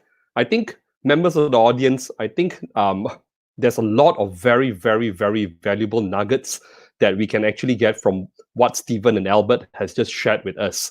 All right, sharing from a personal experience as well. All right, I graduated with a I graduated with background in business information systems. I work in software engineering for a short period of time. All right, developing, I think way back mobile technology when it first started, it was called WAP. All right, and after that, I moved on to teaching, and I went into marketing. I went into student recruitment with local universities, and throughout my last 20 years of journey, I can really attest that business and technology must go hand in hand. All right, and no matter which industry you are in. All right. For example, you could be a chemical engineer, all right, drilling on a platform, or a mechanical engineer working on an oil rig, all right, in the sea for the last 5-10 years. But the moment when you decided to say, whoa, I want to stop, I want to come back to land, and you go into management, all right, and that's when they expect you to manage, all right, and that's where the business acumen kicks in, all right. So it's the same thing. It's the same thing. Examples like what Steven and Albert has shared as well during the MCO. If I'm running a kopitiam, okay, and suddenly the lockdown happens, and if I want my kopitiam to survive, I need to then start to amalgamate tech into my business as well, so that I can start having my kopi being shared and being sold to everyone who's locked down at home. All right. So that's the basis of what I'm going to be sharing with you, all right, for the next 10 minutes, okay, about what we call the purple people, all right, the purple people. Next slide, please. So if you look at, so for those of you who are watching this on your mobile phone, all right, I hope what you can do is that you can take a screenshot of this, all right, a screenshot from your phone. For those of you who are watching this from a laptop or a computer, all right, you can snap it with your mobile phone. What I have over here is actually the current outlook of the jobs, the jobs in Malaysia at the current moment. All right, quoting sources from the Star, New Straits Times, and even the Age. All right, so because of the pandemic, many industries in Malaysia, not just only in Malaysia but around the world, are affected. All right, predominantly the hospitality industry. All right, F&B. Manufacturing, right? In fact, almost every industry are affected in a way. Okay, so two things are happening from here. One is that a lesson that we take away from this pandemic is it's either you innovate, all right, or you lose your job, or you lose your business. All right. Secondly, all right, okay, you find a way to then improve yourself and move on and look for new opportunities. Next slide, please. So that's why I wanted to share today a term where some of you may have heard of it before, all right, but some of you may not, all right, okay. It's a term that was coined a while back by this gentleman called Wayne Atkinson, all right. He's the founder of Atkinson Group, all right, a very famous data analytics organization, and he's also a thought leader himself, propagating business intelligence. In other words, amalgamation of mixing business and tech skills that is present in many successful business intelligence and analytics people. Meaning that in other words, to make yourself successful or to make a business successful, all right, there must be an amalgamation of tech and business. All right. Again, going back to the COVID-19, sharing examples that Steven and Albert has shared with you earlier. All right.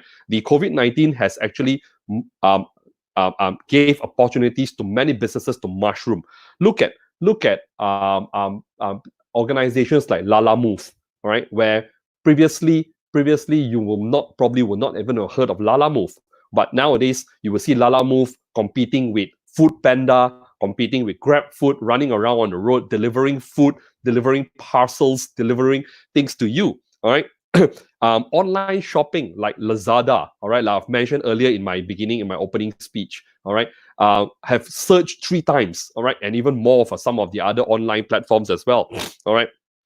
So without a doubt, you can see purple people are very much needed today, and purple people are people who are able to use their business acumen, merge it with tech, and make the business work. All right. Alternatively, vice versa, it's the same thing as well. Tech people who then amalgamate it with business acumen and then propagate their business. People like Elon Musk, people like Bill Gates, people like Steve Jobs, all right, are examples of purple people. And they started off not having business acumen. Then they built their own business, they bring experts in, they grow, and then that's where they merge the business into their tech. All right. Similarly, all right, our local homegrown companies, like for example, Foodpanda, all right, Grab, and so on, they started off with business people as well. All right. Then they merge it with tech, all right, and then that's where they make their business successful. Okay. Let me show you some testimonials. Okay, with the next slide, please. All right. So before I move on, let me just give a little bit of introduction of who we are. All right. So we have mentioned ICAEW so many times. All right. And in my opening speech, I think I've mentioned that we are one of the oldest professional body in the world, and that's true because we were established and founded in 1880 by royal charter by the Queen of England. All right. And this is the part where I'm going to do a little bit of marketing. All right. And that's where ICAEW chartered accountants are very unique. Okay, and in fact, the ICAEW qualification is one of the most unique qualification in the world, in the sense that we don't just train you to be an accountant, all right, or a tax specialist. In fact, we train you to be what we call business and finance specialists. All right, and the ICAEW curriculum is very interesting in a way that we amalgamate many of our modules in the ICAEW curriculum. All right, okay, with tech, right? Like what Steven has mentioned, the ABCD, all right, AI, blockchain, crypto, and data analytics, all right, which are very important components in today's business world. Regardless whether you're an engineer or whether you're an accountant or you're a marketeer or you're working in advertising, all right, ABCD is so important, right? So, and today, all right, our ICAEW chartered accountants are working in so many organizations, all right, from oil and gas industries like Shell and Petronas, to manufacturing industries, to construction, like for example, Massing, all right, to insurance companies like Great Eastern, of course, not leaving out the big accountancy firms as well, like PwC, KPMG, EY, Deloitte, Grant Thornton, BDO, right, banks. Our chartered accountants are working in almost every industry. All right. Okay. And the best thing is, not only just in Malaysia, the ICAEW qualification takes you around the world. All right. And a very interesting fact about ICAEW chartered accountants is that you'd be surprised to know that 60% about there, all right, of our ICAEW chartered accountants came from non-accounting background. All right. So I'm going to play you a short video, all right, with some testimonials. Sit back and enjoy. It will take you a minute or two. Next slide, please. All right. Can we have the first video? I went into engineering as a base and wanting to do something else after that. So it's the norm in the UK. It's the norm when I was there. So if you look at the top statistics or the statistics of the exams in the UK, ICAEW, most of them would be, the most successful ones would be the non-accountants. So be the engineers and the maths and the natural scientists would be the top ones. So why did I become an accountant after I qualified? I went to seek advice from a friend of my father's, he did me a favor because he actually sat down and explained to me what accountants did. So I went back to the UK. I applied to join one of the big accounting firms. And then I found out that I was actually among a lot of people who also did not have accounting as a first degree. In the UK, it was quite common not to have an accounting as a first degree. So I was in good company.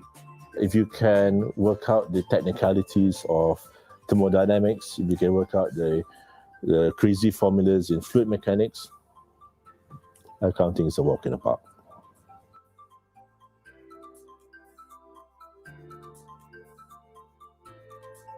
All right, thank you. Can we have the next video immediately after this as well?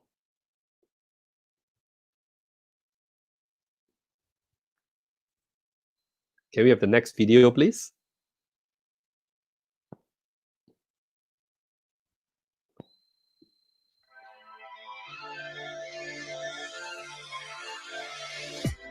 In English and film, it's all about analyzing stories and telling stories. And I feel, for me, the internal audit process is the same thing. You're telling a story of a given moment in time for an organization. And I think that can be quite, I think once you start seeing the links, it can be quite empowering rather than, oh, you're looking at financial controls or you're looking at internal controls. It's actually about that culture and how an organization behaves at a certain moment in time.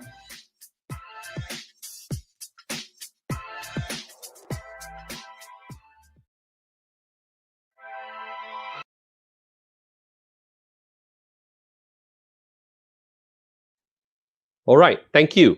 So first of all, acknowledgement to PwC Malaysia for the first video, all right, where you heard Dato' Roslan Jaafar and Dato' Faiz Azmi speak about the Chartered Accountancy qualification, all right. So, and then the second video, you have Steven Chong, all right, who works for a charity in the UK called the Donkey Sanctuary, all right. He graduated with a with an English qualification, with a non-accounting qualification, and he's a chartered accountant today as well.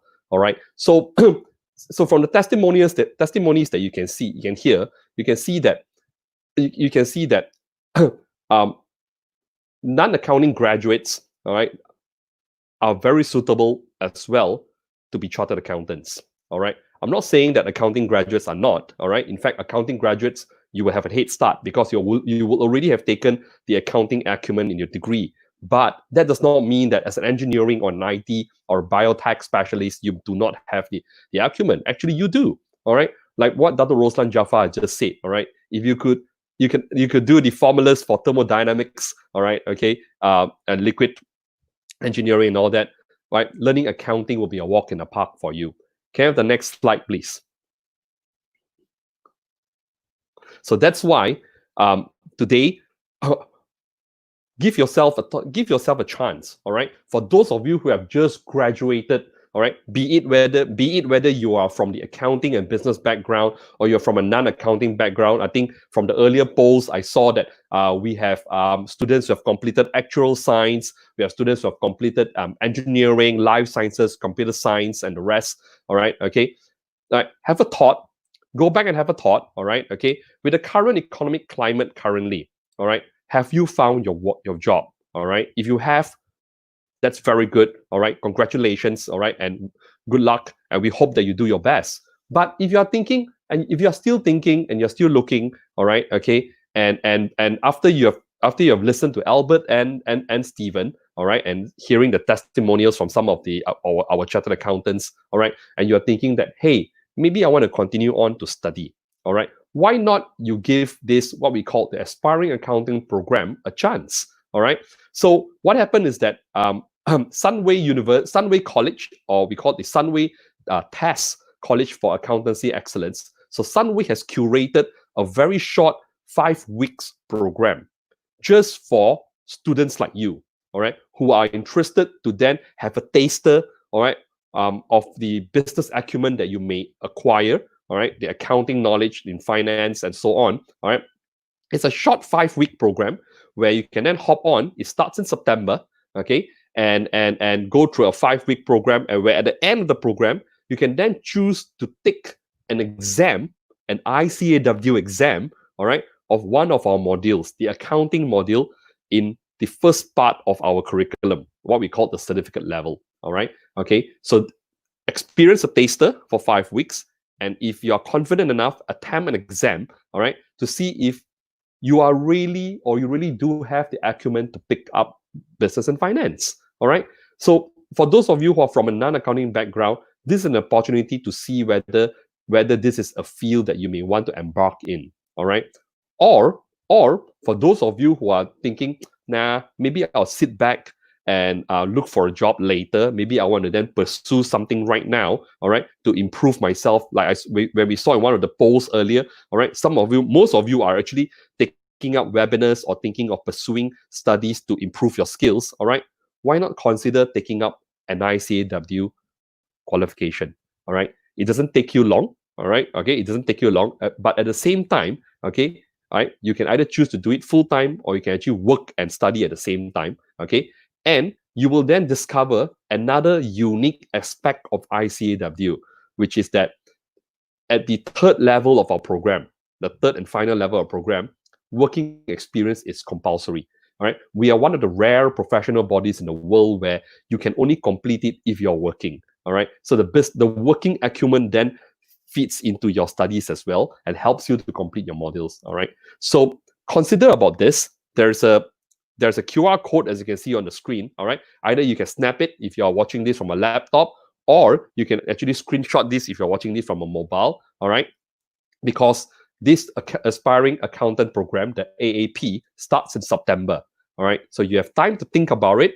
Okay, like I've mentioned, it's just a 5-week program for you to get a taster to see whether you are interested or suitable for this. All right, you can always change your mind later. All right, and if you really want to go one step further, take an exam exam with the accounting module in our certificate level in the ICAEW program. Okay, all right. If you have any questions, next slide, please.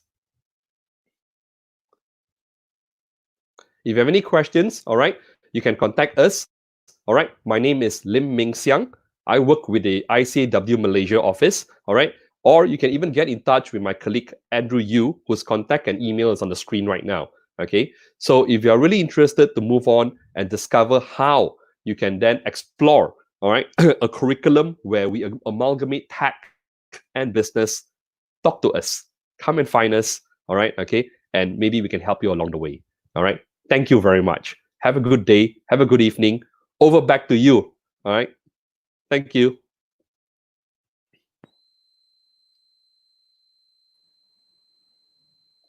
Thank you, Ernest and Winfrey. Thank you so much, Ming, for the insightful sharing on the purple people during innovation in business and technology. As an ICAEW student myself, you made me very proud of my own decision as well. Yeah, exactly. Even for me, a student from a STEM background, I am truly interested in joining ICAEW too. All right. Join the ranks of it. Thank you. Yeah. So now let's get to the Q&A session, as we actually have a few questions posted. So starting off with the first question.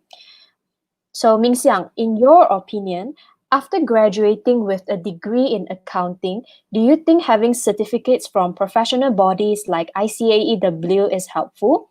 Or should we spend the time to learn and get extra certificates in the technology or programming areas? Well, my question back to you will be, what would you want to do? All right. What areas of work are you looking at, and what's your ambition? All right. Because there's no right or wrong answer to this. Okay. So but if you ask me personally, all right, I will take up a professional qualification. Not only is a professional qualification much more portable, all right, but compared to an academic qualification, a professional qualification tests you on how you apply what you have learned into a real life scenario. All right, take ICAEW for example. All right, we have 15 modules consisting of 14 examinable modules and 1 case study. All right, and for students of ICAEW, like Ernest, for example, right, he can actually share with you that many of our modules are very related to what you will be working on, and it is the norm in ICAEW as well. We evaluate our curriculum every year. All right, like what Steven has mentioned, you can't take something that you have learned today and expect it to be the same 5 years down the road, or something that you experienced 3 years ago and you think that is going to be relevant today. It's not. And ICAEW is aware of that. And our curriculum prepares you in a sense that we consult our employers, which are very key stakeholders. We consult our employers every year, and we make sure that whatever the employers share with us, we try our best to incorporate and update our curriculum in the year after. All right. So if you ask me personally, take up a professional qualification, take up ICAEW. But if you are going to be working in an environment where you want to be a purple people, you're working with purple people, all right, and you're working with organizations like Stashaway, all right, or even Grab, all right, okay, then yes, having the technical know-how is also very important. So again, the question is back to you. Where do you want to work? And what do you want to work as? Right, back to you, Ernest and Winfrey. Okay. Thank you so much, Ming, for the answer. We still have one more question before we wrap up. Is it okay? So one question from the floor was, what are the roles that a qualified chartered accountant can become in the future, aside of being an auditor? Yeah. That's a very good question. All right. So the traditional mindset is even when I was still working with the higher education industry. All right. In fact, I've been working in the higher education industry for the last 18 years. All right. One of the most common things I hear parents say is that if you study accounting, you're just going to be an accountant. You're going to end up working in an office at the back, calculating money or looking at finance and all that. It's a very boring job. Many people don't realize that actually finance is a very important aspect in any organization. Be it whether you are looking at making a movie, all right? You know, for example, even if you're a movie director and you're making a movie, or for example, you're running an airline, okay? Or you're running a casino, or you're running a fleet of taxis, okay? All right? Everything boils down to money, okay? All right? So I know you're thinking, isn't that what an accountant does? Actually, it's not. It's what businesses do, all right? You see, finance is a very integral role in businesses, and as an ICAEW chartered accountant, all right, you will not just end up to be just an auditor or a tax specialist or a finance manager. Many of our members today are doing very diverse role, all right, working in digital companies, all right, advising companies on how to grow, all right. We also have members who are in marketing, okay, looking at how to pitch products, bring products forward. For example, we have a member in UK who works for L'Oreal, all right, and one of her job is actually to look at how to pitch L'Oreal's product to the right segment, all right, to the right people using the right medium economically. All right. So every aspect of work has finance. All right. That's why you will end up not just being an auditor or an accountant or a taxation specialist. You can actually go anywhere and work in any role in any company. Today in Malaysia, we have ICAEW members in almost every huge listed company in Malaysia. Right. Does that answer your question? Yeah. Yep, That was definitely. truly insightful.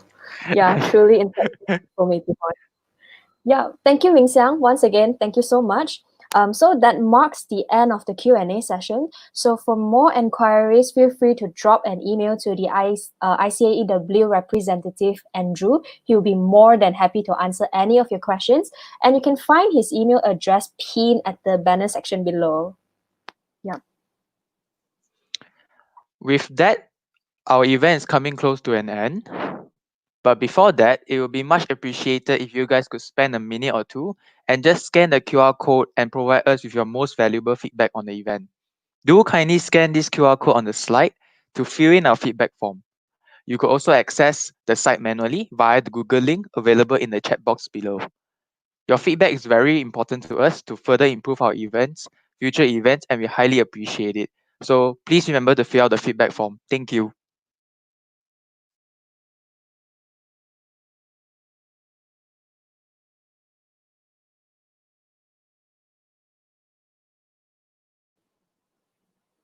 All right, I guess everyone has more or less taken the feedback form QR code. So with that, our event has now officially come to an end. On behalf of ICMS, we thank you once again for making this event a successful and memorable one. It's really been our honor to have hosted you today, and to our beloved strategic partner, ICAEW, thank you so much for collaborating with us on this amazing session. So do remember to like our page on Facebook and follow us on Instagram so that we can keep you posted on our ICMS podcast. Also, our flagships events, I2 and MPPC, where the registrations are still ongoing right now. We also have a few upcoming events like Maybank Roundtable, as well as a few sharing sessions for pre-U students who are looking at studying in the few chapters that we are in. So with all due respect, the team would like to apologize for the overrun of the event. And lastly, hope you have a nice weekend ahead. Take care and goodbye. Bye bye.